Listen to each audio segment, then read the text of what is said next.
আমরা একটা বিজ্ঞান ভিত্তিক মুক্ত চিন্তার সমাজ চাই। এই বাচ্চাদেরকে গান গাইতে দিন, আপনারা নাচতে দিন, ওদের ভিতরকার বিকাশটা ঘটতে দিন। ক্ষুদ্র ক্ষুদ্র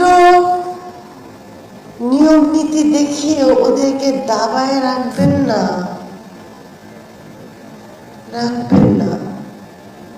দেখবেন যে ওরা কি সুন্দর হয়ে গড়ে ওঠে। আমি জানি আপনারা অনেকে বলবেন ধর্ম এটা বলেছে, ধর্ম ওটা বলেছে, কিন্তু একটা জিনিস মনে রাখবেন, আমার ধর্ম তো এত ছোট না, একটা শিশুকে বেড়ে উঠতে দেয় না। আমার ধর্ম তো এত সংকীর্ণ না যে একটা শিশুকে তার মনের আনন্দে গান গাইতে দেয় না, যেখানে প্রকৃতি